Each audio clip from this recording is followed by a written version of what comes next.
है या लॉजिकल है? दोनों, जहाँ जैसी जरूरत पड़े। रेशो में कहेंगे तो शायद इमोशनल, शायद ज्यादा। इसलिए हम अपनी कथा में कई बार खुद ही रो भी पड़ती हैं। जो बातें आती है मन में, और मुझे ऐसा लगता है भागवत में ऐसा लिखा है, भागवत का एक श्लोक है, कथम विना रोम हर्षम द्रवशा चेतसा विना। ये उस टाइम का है जब व्यास जी सत्र पुराण लिखे, पर उनको तसल्ली नहीं हुई कि मैंने लिख तो दिया पर अब कुछ रह गया है। तो नारद जी ने उनको कहा कि अब तक तुमने कोई ऐसा ग्रंथ नहीं लिखा जिसको सुन के आंख में से आंसू बहे, रोंगटे खड़े हो जाएं, गदगद गिरा नयन बह नीरा, इसलिए तुमको अभी तक वो एक सेटिस्फेक्शन नहीं मिला है। तो कोई एक ग्रंथ लिखो जिसमें भक्ति की बात करो, प्रेम की बात करो, रस की बात करो। तब व्यास जी ने फिर लास्ट अंतिम जो ग्रंथ लिखा है वो है श्रीमद् भागवतम, 18वां पुराण। और वो पूरा पुराण प्रेम से भरा हुआ, भक्ति से भरा हुआ। तो ऑटोमेटिकली जब आप उसे पढ़ते हैं तो आप इमोशनल और होना चाहिए। देखो, मुझे लगता है जब आप भगवान के लिए एक व्याकुलता होनी चाहिए। जब आपका अपना कोई बिछड़ जाता है तो आप कितना उसे याद करते हैं, दिन रात आप उसके लिए रोते हैं, आप चाहते हैं आप उससे मिलें, आप उससे बात करें। भगवान भी तो अपने हैं, कहीं ना कहीं उनसे एक दूरी है, तो मिलने की एक चाह तो रहनी चाहिए। आपको सब चीज चाहिए लेकिन बस भगवान नहीं चाहिए। तो आप जब तक भगवान ने स्पष्ट कहा है, जब तक मेरे लिए रोगे नहीं मैं मिलूंगा नहीं। मेरे लिए तुमको पहले पुकारना पड़ेगा।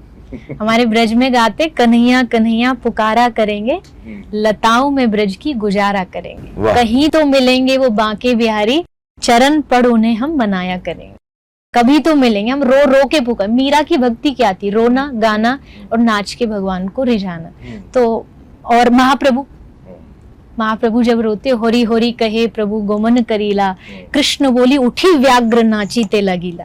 महाप्रभु जब नाचते दोनों उर्ध बाहु होके हरि बोल करते हुए, तो सिंह या सब साथ में नृत्य करते रोते हुए। बताओ, शेर हरे कृष्ण महामंत्र में रो रहा है, नाच रहा है, सुनने में कितना। महाप्रभु जब रात को सोते तो सुबह जागते उनकी तकिए को निचोड़ा जाता था, इतने अश्रु पे। तो हमारी संप्रदाय में ही भगवान को रो रो के पुकारना महाप्रभु ने सिखाया है।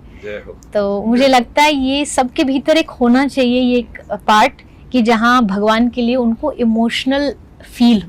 एक सेंसिटिव मुद्दा भी मेरे मन में चल रहा था जी। मैं थोड़ा माइंड स्विच कर रहा हूँ। ये सेंसिटिव मुद्दा है बेसिकली, भगवान ने भी इसके ऊपर बात करी है गीता में। चातुर्वर्ण्यम मया सृष्टम गुण कर्म विभाग से, 4 वर्णों की मेरी सृष्टि है जिसमें गुण और कर्म के आधार पर विभाजन होना चाहिए। जिससे पता चलेगा कि वो ब्राह्मण है कि क्षत्रिय के वैश्य शूद्र है।